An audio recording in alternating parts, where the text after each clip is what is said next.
समादरणीय धार्मिक सज्जन वृंद,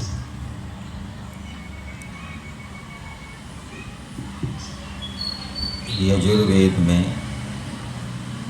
पहले अध्याय में तीसरा मंत्र है, वसोः पवित्रमसि शतधारम वसोः पवित्रमसि सहस्रधारम देवस्त्वा सविता पुनातु वसोः पवित्रेण शतधारेण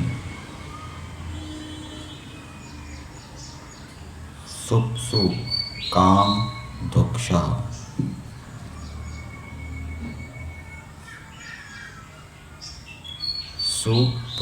सुपवुः है।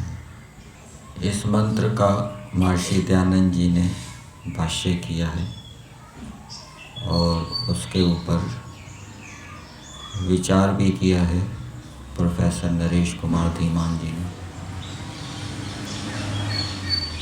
तो उन्होंने शीर्षक बनाया है, असंख्यात पवित्र कर्मों का निमित्त यज्ञीय व्यवहार। तो जो यज्ञीय व्यवहार होता है वह असंख्य पवित्र कर्मों का कारण होता है। यज्ञीय व्यवहार ब्रह्मचर्य आश्रम में भी किया जाता है, गृहस्थ आश्रम में भी किया जाता है, वानप्रस्थ आश्रम में भी किया जाता है और संन्यास आश्रम में भी किया जाता है। जो ब्रह्मचर्य आश्रम में रहने वाला ब्रह्मचारी है, वो ब्रह्मचर्य आश्रम के जो नियम है, ब्रह्मचारी के जो नियम है, उनका पूरी श्रद्धा से पालन करता है। उसके अंदर योगाभ्यास भी आ जाता है, ब्रह्म यज, देव यज, अतिथि यज आदि भी आ जाते हैं और आचार्य का प्रिय आचरण भी आ जाता है। तो ऐसा जो ब्रह्मचारी है, जो अपने आश्रम के नियमों का, कर्तव्यों का, धर्मों का श्रद्धा से पालन करने वाला होता है, वो प्रतिदिन असंख्य पवित्र कर्मों को करता हुआ अपने पुण्य कर्माशय को बढ़ाता है।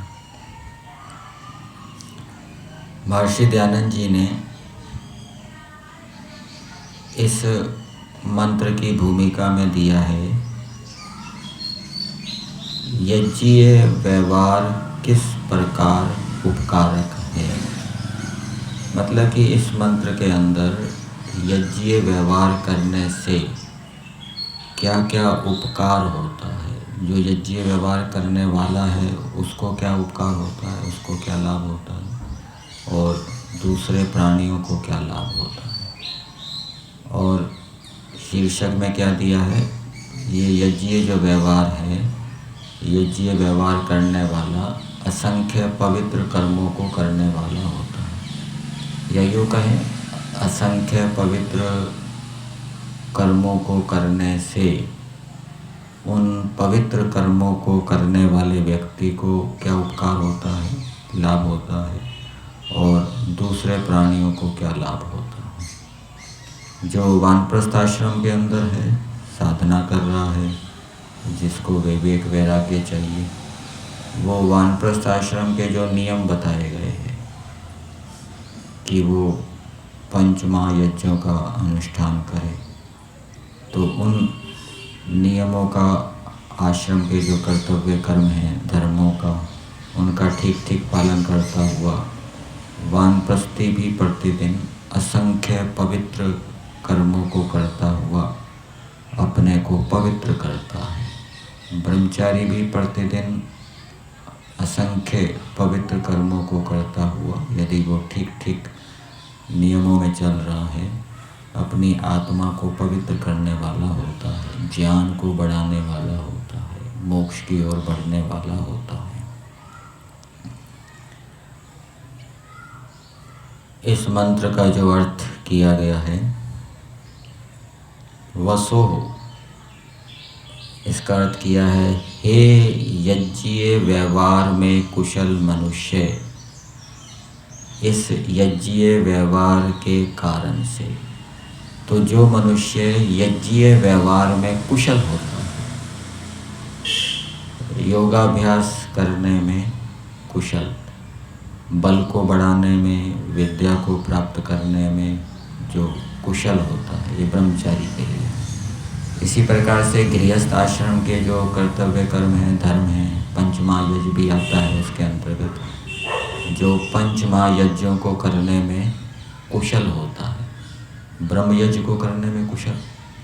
ब्रह्मयज्ञ में क्या आता है? एक तो ये अग्निहोत्र आता है, ये क्या संध्या उपासना आती है, और दूसरा वेद आदि शास्त्रों को पढ़ना पढ़ाना। तो जो संध्या उपासना और शास्त्रों को पढ़ने पढ़ाने में कुशल होता है, देवयज्ञ जो अग्निहोत्र को करने में कुशल है, मंत्रों का शुद्ध उच्चारण करता है, सामग्री शुद्ध सामग्री का प्रयोग करता है, सभी क्रियाओं को बहुत श्रद्धा से करता है, विधि पूर्वक करता है, तो वो देव यज्ञ को करने में कुशल है। इसी प्रकार से अतिथि सेवा, अतिथि यज्ञ, कोई अतिथि आ गया तो अतिथि सेवा करने में जो कुशल है। अतिथि अनेक प्रकार के होते हैं, अनेक स्तर के होते हैं, उनसे यथा योग्य व्यवहार करना, अतिथि रुष्ट होकर ना जाए, नाराज होकर ना जाए, तो जो अतिथि यज्ञ को करने में कुशल है।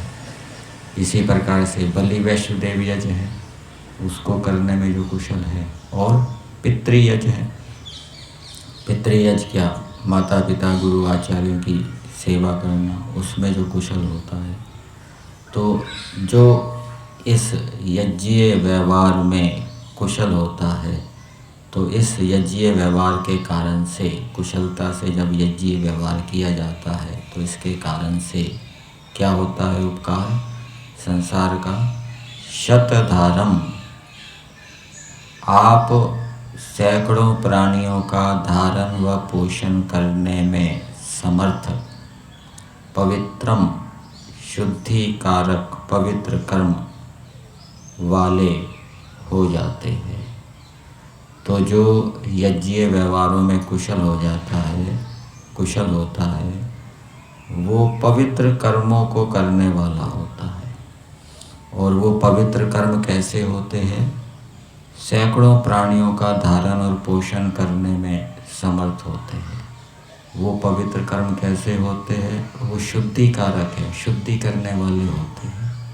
जो यज्ञीय व्यवहार कर रहा है उसकी भी शुद्धि होती है, और जो उसके संपर्क में आते हैं उनकी भी क्या है? शुद्धि होती है। जलवायु की शुद्धि तो होती है, और दूसरे मनुष्यों की भी शुद्धि होती है। फिर आगे दिया वसोहो, आप इस यज्ञीय व्यवहार के कारण से ही सहस्रधारम, पहले क्या बताया था? शतधारम, अब क्या बताया? सहस्रधारम। वैसे शत शब्द भी असंख्य शब्द, असंख्य अर्थ में प्रयोग होता है, सहस्र शब्द भी असंख्य अर्थ में प्रयोग होता है। यहाँ पर दोनों का अर्थ असंख्य ही लिया है। तो आप हजारों प्राणियों का धारण पोषण करने में समर्थ हैं, पवित्रम, वृद्धि के निमित्तक, पवित्र कर्म करने वाले हो जाते हैं। तो जो यज्ञीय व्यवहार में कुशल है, वो पवित्र कर्मों को करने वाला होता है। वो पवित्र कर्म कैसे होते हैं? एक तो वो शुद्धि करने वाले होते हैं, दूसरा क्या बताया? वो पवित्र कर्म कैसे होते हैं? वृद्धि निमित्तम, वो वृद्धि के कारण होते हैं। पवित्र कर्मों के कारण से वो जो यजमान है, यज्ञीय कर्म करने वाला है, उसकी वृद्धि होती है, अर्थात वो अच्छे अच्छे गुण कर्म स्वभावों से, अच्छी अच्छी योग्यताओं से युक्त होता है। फिर आगे दिया देवः। देवः के दो अर्थ किए हैं, परमेश्वर को भी देव कहते हैं और विद्वान को भी देव कहते हैं। तो स्वयं प्रकाश स्वरूप परमेश्वर तथा दिव्य गुणों से संपन्न विद्वान जन। तो विद्वान कैसे होने चाहिए? दिव्य गुणों से संपन्न। सविता, जो पृथ्वी आदि 33 देवता तथा पूर्वोक्त यज्ञीय कर्मों के प्रेरक हैं। तो सविता परमेश्वर भी है, वो भी यज्ञीय कर्मों को करने की प्रेरणा देता है। सविता विद्वान भी हैं, वो भी यज्ञीय कर्मों को करने की प्रेरणा देते हैं। ये जो देव हैं, परमेश्वर देव हैं, विद्वान देव हैं। और वसो, आपके यज्ञीय व्यवहार के कारण से ही पवित्रेण, आपको पवित्रता के निमित्तक वेद के विज्ञान से युक्त करके बहुविध विद्याओं के धारण करने में समर्थ बनाकर।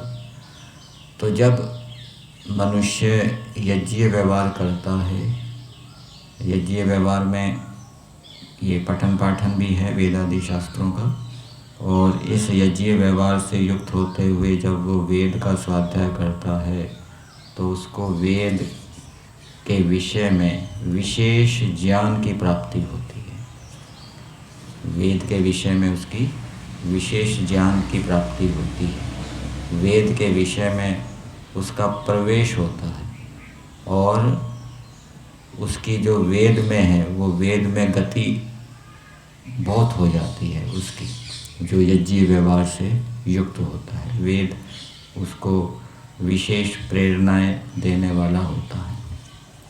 तो ऐसा सामर्थ्य उसके अंदर उत्पन्न हो जाता है। तो आपको पवित्रता के निमित्तक वेद के विज्ञान से युक्त करके, कौन? ये जो यज्ञीय व्यवहार करने वाले हैं उनको वेद के विज्ञान से युक्त कौन करता है? परमेश्वर करता है। दूसरे विद्वान करते हैं और ये 33 देवता करते हैं। मतलब कि वो उन विद्वानों से भी लाभ उठाता है और फिर बहुविध विद्याओं के धारण करने में समर्थ बनाकर, फिर उसके अंदर सामर्थ्य है। यज्ञीय व्यवहार करने वाले के अंदर अनेक प्रकार की, बहुत प्रकार की विद्याओं को धारण करने का सामर्थ्य उत्पन्न होता है। फिर भली प्रकार पवित्र भाव से युक्त करके, और जो यज्ञीय व्यवहार करने वाला है वो पवित्र भावों से युक्त होता है। ईश्वर की प्रेरणा से, विद्वानों की प्रेरणा से उसके अंदर पवित्र भाव उत्पन्न होते हैं। तो युक्त करके यज्ञीय व्यवहार में संलग्न हुए आपको पवित्र करते रहें। तो ये यज्ञीय व्यवहार जब मनुष्य करता है तो ये जो परमेश्वर हैं, दूसरे विद्वान हैं और पृथ्वी आदि देवता हैं, उसको पवित्र करते रहते हैं। उसके अंदर अनेक प्रकार की विद्याओं को धारण करने का सामर्थ्य उत्पन्न करते हैं और ऐसे याज्ञिक मनुष्य को वेद के विषय में भी उसकी विशेष गति हो जाती है। अतिशीघ्र वेद का उसको विशेष विज्ञान प्राप्त होता है। फिर आगे दिया काम अदुक्षा। तो इसका अर्थ किया है प्रेरक प्रभु तथा उपदेष्टा विद्वानों की प्रेरणा से पवित्र हुए हे याज्ञिक पुरुष, आप किस प्रकार की वाणी रूप गाय को धोना चाहते हो? तो वेद वाणी को गाय के समान कहा है। जैसे गाय को धोते हैं वैसे ही वेद वाणी को दोहा जाता है, और जैसे गाय को धोने से दूध प्राप्त होता है वैसे ही वेद वाणी को धोने से विशेष ज्ञान की प्राप्ति होती है। एक सामान्य मनुष्य है जो यज्ञीय व्यवहार से युक्त नहीं है, उसने कुछ वेद पढ़े हैं, संस्कृत पढ़ी है, शब्दार्थ संबंध जाना है, उसको वेद को पढ़ के वैसा ज्ञान प्राप्त नहीं होगा जो दूसरे व्यक्ति ने, जिसने बहुत पुरुषार्थ करके वेद पढ़े हैं और जो यज्ञीय व्यवहार में भी कुशल है उसको वेद पढ़ के विशेष ज्ञान की प्राप्ति होगी, उसके विशेष यज्ञ वेद के अंदर विशेष गति होगी। तो आप किस प्रकार की वाणी रूप गाय को धोना चाहते हैं? तो वेद को पढ़कर विशेष ज्ञान की प्राप्ति होने का मतलब, जैसे गाय को धोने से दूध प्राप्त होता है, वैसे ही वेद का स्वाध्याय करके विशेष ज्ञान जब मिलता है तो विशेष ज्ञान व्यक्ति को प्रेरित करता है और उस प्रेरणा से युक्त होकर वो अच्छे अच्छे उत्तम उत्तम कर्मों को करता है। अर्थात पूर्वोक्त प्रेरक उपदेश पाकर आप किस प्रकार के कामों में प्रवृत्त होना चाहते हैं? तो यहाँ मंत्र के अंदर शतधारम सहस्रधारम इन दोनों का अर्थ असंख्य होता है, फिर भी इनको बार बार 2 बार क्यों लिखा? तो उसका कारण बताया गया है कि एक ही बात को जब 2 बार कहा जाता है तो बल देने के लिए कहा जाता है। जैसे जाओ जाओ, एक तो कह दिया जाओ, फिर 2 बार कहा जाओ जाओ, मतलब जाने पर बल दिया जा रहा है कि आप जल्दी जाओ। तो 2 बार जो कहा शतधारम सहस्रधारम, शत का सहस्र का अर्थ असंख्यात ही है, फिर भी जो 2 बार किया पुनरुक्ति दोष नहीं है, ये विशेष प्रयोजन से किया गया है, ये बताने के लिए कि हे मनुष्यों, ये जो यज्ञीय व्यवहार है ये असंख्य प्राणियों को धारण और पोषण करने वाला होता है, ये बहुत उपकार करने वाला होता है, ये पवित्र कर्म है। फिर आगे दिया है, मनुष्य जब समस्त जड़ चेतन जगत के प्रति मन वचन कर्म से, किसके प्रति? समस्त जड़ चेतन जगत के प्रति मन से वचन से और कर्म से आदर सत्कार करना, जड़ पदार्थों का भी सत्कार होता है और चेतन पदार्थों का भी सत्कार होता है। जड़ पदार्थों का सत्कार क्या है? उनका सदुपयोग करना, उनकी रक्षा करना, और चेतन पदार्थों का सत्कार होता है उनके दुर्गुणों को दूर करना, उनको विद्या देना, अथवा जो चेतन विद्वान हैं उनकी सेवा करना, उनके अनुकूल चलना। तो जब मनुष्य समस्त जड़ चेतन जगत के प्रति मन वचन कर्म से उनका सत्कार करता है, अहिंसा तथा सबकी उन्नति में अपनी उन्नति के उदात्त यज्ञीय भावों से आप्लावित होकर अपना जीवन यापन कर रहा होता है, तो स्वभावतः उन सब का धारक और पोषक बन जाता है। तो इस प्रकार से वो समस्त जड़ और चेतन जगत का धारण और पोषण करने वाला हो जाता है। जैसे परमेश्वर सृष्टि रूपी यज्ञ कर रहे हैं, सृष्टि को चला रहे हैं, और सृष्टि को चलाते हुए समस्त जड़ और चेतन जगत को परमेश्वर धारण और पोषण कर रहे हैं, वैसे ही जो यज्ञीय व्यवहार करने वाला होता है वो भी परमेश्वर के इस कार्य में सहयोगी बन जाता है।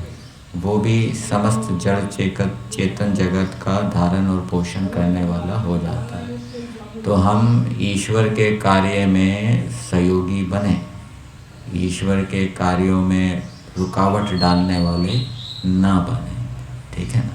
जो अच्छा कार्य करने वाला होता है उसका सहयोगी होना चाहिए, उसका विरोध नहीं करना चाहिए। यदि हम यज्ञीय व्यवहार नहीं करेंगे तो ईश्वर का जो कार्य है संसार का उपकार करना, उसमें हम क्या है, विरोधी हो जाएंगे। फिर यज्ञीय व्यवहार करने से देवता किस प्रकार से उसको लाभान्वित करते हैं, कौन कौन से? परमेश्वर और विद्वान। तो उसके विषय में दिया है, परमेश्वर तथा विद्वान लोग अपने सानिध्य में आए उपासक को प्रयुक्त विविध साधनों से युक्त करके उसके यज्ञीय व्यवहार को सुदृढ़ करते हैं। तो जो यज्ञीय व्यवहार करने वाला होता है और यज्ञीय व्यवहार को करता हुआ वो विद्वानों का सानिध्य करता है, ईश्वर का सानिध्य करता है, तो विद्वानों के सानिध्य से, ईश्वर के सानिध्य से उसको प्रेरणा प्राप्त होती है और उस प्रेरणा के प्राप्त होने से वो यज्ञीय व्यवहार में सुदृढ़ हो जाता है, अच्छी प्रकार से दृढ़ हो जाता है। फिर वो डिगता नहीं है कितनी बाधाएं प्रतिकूलता आ जाए, जिससे वह किसी भी परिस्थिति में विचलित नहीं होता। तो वो 3 साधन क्या हैं? यज्ञीय व्यवहार करने वाले को विद्वानों से और ईश्वर से क्या साधन मिलते हैं जिससे कि उसका यज्ञीय व्यवहार जो है दृढ़ हो जाता है? तो उसमें बताया पहला, पवित्रता का निमित्तक वेद विज्ञान। तो जब मनुष्य यज्ञीय व्यवहार करता है तो उसको उसकी वेद में विशेष गति होती है, वेद के विषय में विशेष ज्ञान प्राप्त होता है और ये जो विशेष ज्ञान है, विशेष गति है, उसको यज्ञीय व्यवहार में क्या है? दृढ़ करती है। फिर दूसरा साधन क्या मिलता है उसको? विद्वानों से, ईश्वर से बहुविध विद्याओं के धारण करने का सामर्थ्य। तो वो अनेक विद्याओं को धारण करने का जो सामर्थ्य है उसको विद्वानों से और परमेश्वर से प्राप्त होता है। किसको? यज्ञीय व्यवहार करने वाले को। और पवित्र भाव, तो ये पवित्र भाव भी उसको परमेश्वर से और विद्वानों के सानिध्य से प्राप्त होते हैं। और यज्ञीय व्यवहार करने से क्या क्या गुण उस याज्ञिक व्यक्ति के अंदर उत्पन्न होते हैं? तो उसमें बताया पृथ्वी का क्या गुण है? तनु विस्तारे, जो विस्तृत है। तो इसमें दिया है यज्ञीय व्यवहार करने वाला दूसरों का आदर करने, सहयोग करने, मतलब कि जो अच्छे व्यक्ति हैं उनका सहयोग करने तथा सह अस्तित्व बनाए रखने में सदैव सजग रहता है। तो जो यज्ञीय व्यवहार करने वाला है वो सबके आदर करने में सतर्क रहता है, दूसरों के जो सहयोग करने में सतर्क रहता है। ये जो हम यज्ञ करते हैं परस्पर सहयोग से तो करते हैं, अकेला व्यक्ति तो कर नहीं सकता। कोई घी की आहुति देता है, कोई सामग्री की आहुति देता है, कोई जल सेचन करता है। फिर तैयारी करते समय भी अनेक व्यक्तियों की आवश्यकता होती है। तो यज्ञीय व्यवहार सहयोग करने तथा सह अस्तित्व बनाए रखने में सदैव सजग रहता है ऐसा याज्ञिक व्यक्ति। उसके व्यवहार में लोभ और हिंसा का कोई स्थान नहीं होता। ये जो हम यजुर्वेद के 40वें अध्याय में पढ़ा था हमने, माँ गृधः कस्य सिद्धनम और तेन त्यक्तेन भुंजीता, और कि किसी के धन का लालच मत कर, त्याग भाग से भोग, और पुरुषार्थी बन, कुर्वन्नेव कर्माणि जिजीविषेत्। तो ये जो गुण हैं, ये जो विशेषताएं हैं, किसके अंदर उत्पन्न होती है? जो याज्ञिक व्यवहार करने वाला होता है। तो उसके व्यवहार में लोभ और हिंसा का कोई स्थान नहीं होता। वेद के शब्दों में वह सभी आत्माओं में स्वयं को देखने लगता है, उसके लिए कोई पराया नहीं रह जाता, वह एकत्व को उपलब्ध हो जाता है। वह अपने पराये को संकुचित वृत्ति से बाहर आकर समस्त प्राणियों के प्रति ही नहीं अपितु जड़ रूप में दृश्यमान वृक्ष आदि के प्रति भी उदार भाव से स्वाभाविक व्यवहार करता है। यह उदात्त हृदयता, विशाल हृदय होना, ये यज्ञीय व्यवहार से उदीयमान व्यक्तित्व का विकास, ये तीसरा गुण है। मतलब कि जो यज्ञीय व्यवहार में कुशल है उसके अंदर क्या गुण उत्पन्न होता है? उसका हृदय विशाल हो जाता है। वो केवल अपनी नहीं सोचता, समस्त जड़ और चेतन जगत का वो सोचता है, उसके लिए वो कार्य करने वाला होता है। ये गुण उसके अंदर उत्पन्न होता है, जिसके रहते हुए कोई पराया नहीं रह जाता, फिर उसे ना शोक होता है ना मोह होता है। वह इसी प्रकार से मोक्ष के समान आनंद का अनवरत उपभोग करता है। तो वो मोह और शोक से रहित होता हुआ यज्ञ व्यवहार करने वाला मोक्ष जैसे आनंद को जीते जी भोगता है। और क्या लाभ होता है यज्ञ व्यवहार करने का? तो शरीर के अंदर कोशों की चर्चा आई है सत्यार्थ प्रकाश के 9वें समोल्लास में।